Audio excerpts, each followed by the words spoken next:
Hello, everyone.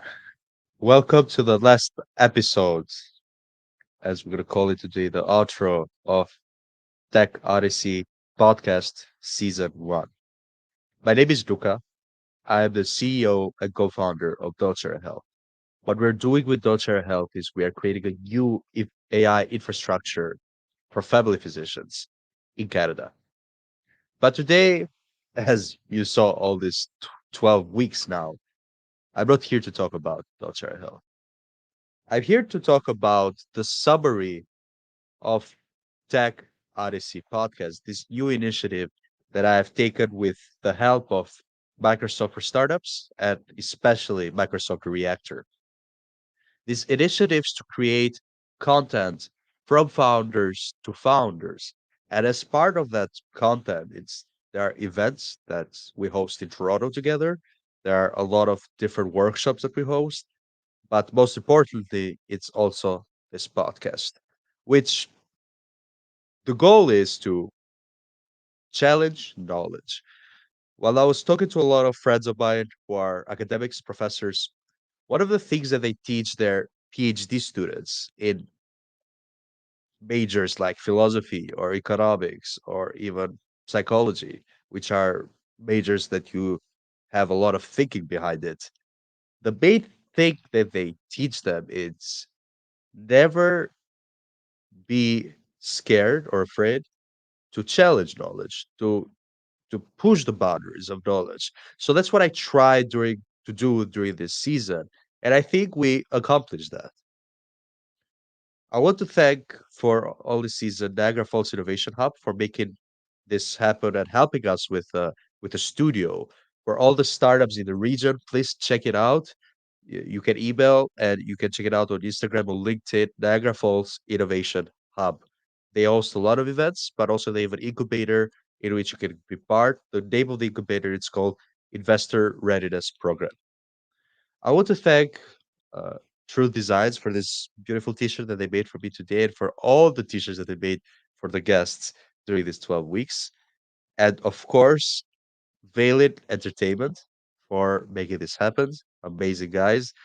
I really appreciate all your help. So one of the goals that I had for this podcast and during these episodes was, of course, to not only to push the boundaries of knowledge, but also to learn what leaders are made of.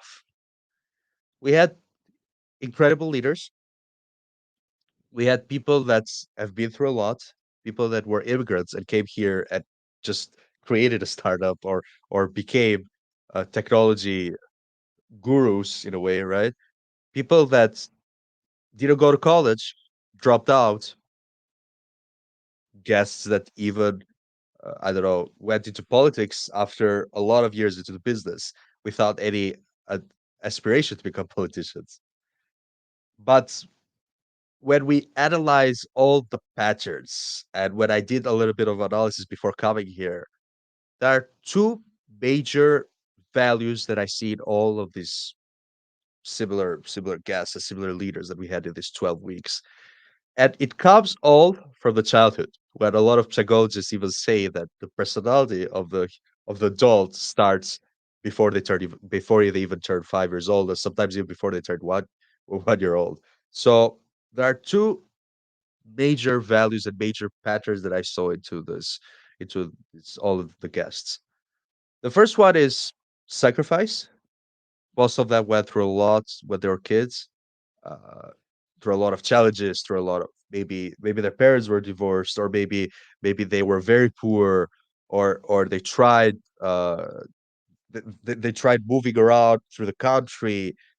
A lot of them they people told them that they cannot do something, uh, and that sacrifice or that moment of challenge that they had in their life, it's what made them so stubborn for success and for so stubborn for leadership. So I think that was a major pattern that I see through all of the guests.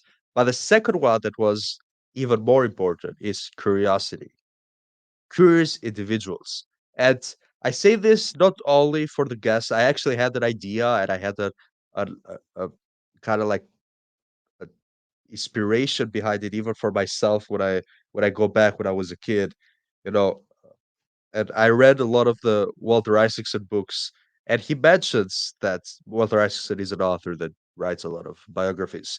And he mentions that when he talks about Leonardo da Vinci, or when he talks about Steve Jobs, or even Benjamin Franklin, amazing individual geniuses, when they were kids, they were extremely curious, and they kept that curiosity even when they were became adults.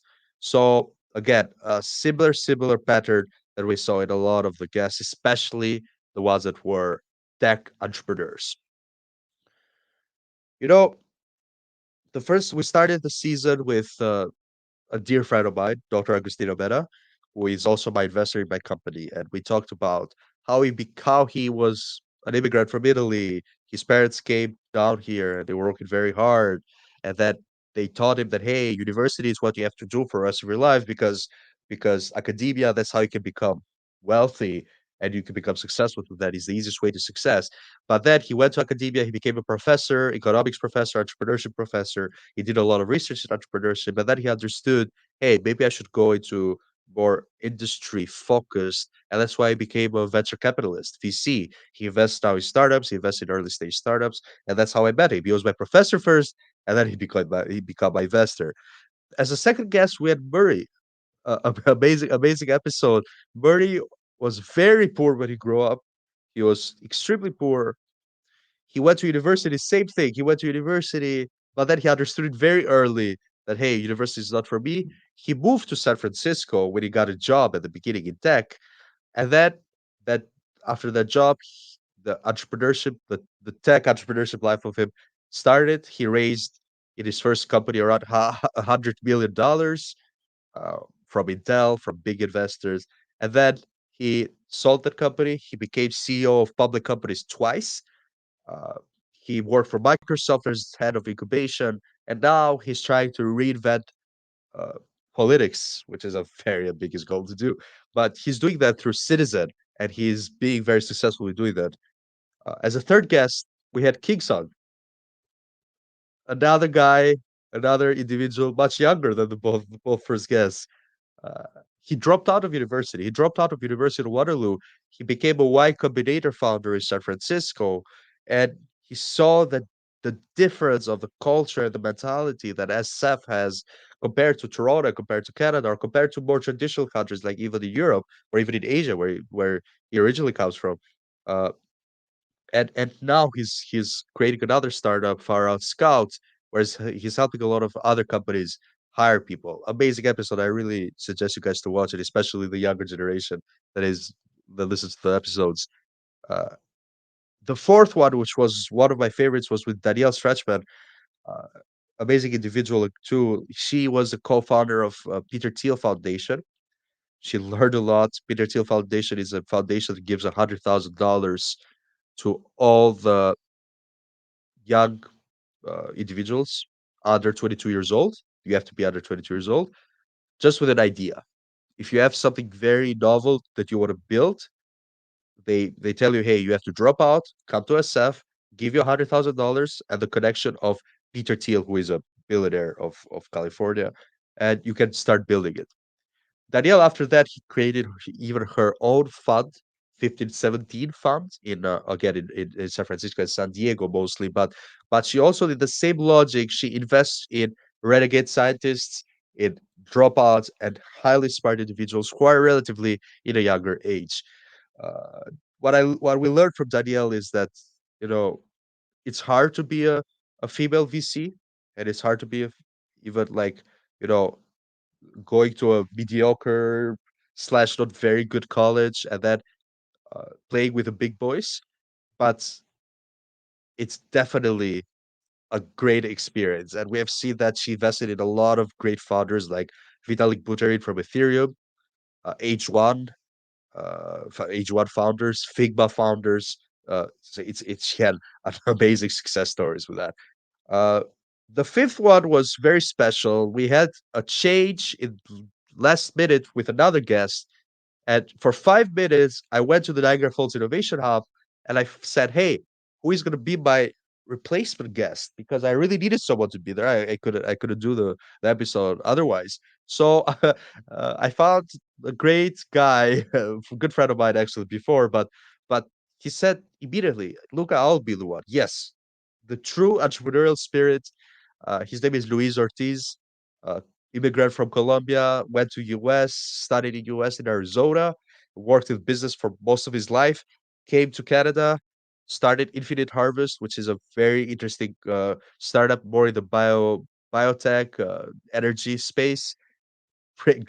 Great founder, and it really taught me a lot about how improvisation is the key if you want to do something beautiful. That was Christopher Walken's quote, and I really learned that. I really thought that a little bit stressful in the beginning, but beautiful when it came to the end of the episode. As a sixth episode, we had Sabir Samarkand, who uh, is an amazing e-commerce mentor for a lot of companies. He created a sales method, 5D, when he generated companies over $1 billion in sales, and we're talking like huge companies like Tommy Hilfiger or even Canon, like big companies. And also, he's one of the early employees at VaynerMedia, which is Gary Vaynerchuk's Gary V's company. And specifically, he was a director of the e-commerce, so Vader Commerce, uh, subsidy of Vader Media. And the seventh episode, we had Julius Ritter from San Francisco, is a great young leader. Uh, in a very young age, he's created one of the largest incubators, actually the largest incubator in West Coast for AI. So he incubates startups from different backgrounds to kind of build in the artificial intelligence. He hosts a lot of hackathons, but his main uh, venture is a venture that he started in Berkeley, where he studied. It's called Basis Health, and it's a bunch of different diets combined with Steve Jobs' chef's personal diet for Steve Jobs that they give to founders who are very health conscious, and for all of those longevity freaks. We talked a lot about longevity, about AI, and how is it going to change our world. Uh, Eighth episode was one of the greatest leaders that I've ever met, Nancy Wang. She was an investor, tech operator for a lot of years, including companies like Google Rubrics. She was the first woman in Google Rubric. She worked for Amazon. She worked for a lot of different companies in tech space, and he invested a lot. She invested a lot in in mostly woman-led startups, and mostly the cybersecurity space, which was she was more familiar with, but also coming from a very humble beginnings.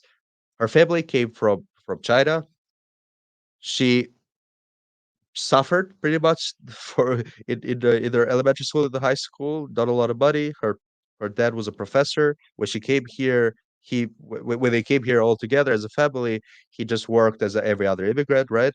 So she was, but that made her more inspired to become successful. And she went to University of Pennsylvania, UPenn, and then after that, she became even a member of the board. And she gave one of the commencement speech for the graduating in University of Pennsylvania. So she became an inspiration for a lot of individuals, especially the one that studied UPenn. Uh, Ninth episode was pretty interesting because we had uh, we had an interesting individual. I learned a lot from him, specifically during a lot of my years as a founder, and his name is Mayor Jim Diodati. Mayor Jim he's a mayor of Niagara Falls now, and of course he before that he was a great businessman. He had a lot of businesses here in Niagara region, and he told us how his story of becoming a mayor come, and he didn't want to become a mayor. He just saw a lot of problems in the city, and he said, "You know what? I think I'm the only one to fix it." So he just ran, and he won. He won for a long time, and he became one of the greatest mayors that the city ever had. And we talked a lot about the future plans of Niagara region. We talked about how the Niagara region will become better with the time, and how will go through the trends of smart city or developing technologies. We talked about the new initiative here with the university, with a new hospital, that are coming to Niagara Falls. It'll become make Niagara Falls hopefully a big city in the future. So that was quite interesting, and that's what we learned from a different perspective from someone that was not too related with tech, even though he loves technology, but more from a politics perspective of how leaders are created, right? And in our last episode of the season, we had Michael. Michael Michael Thibodeau was works for as a national AI and app lead at Microsoft, but also he was one of the what it's the voice behind Pitch Please podcast.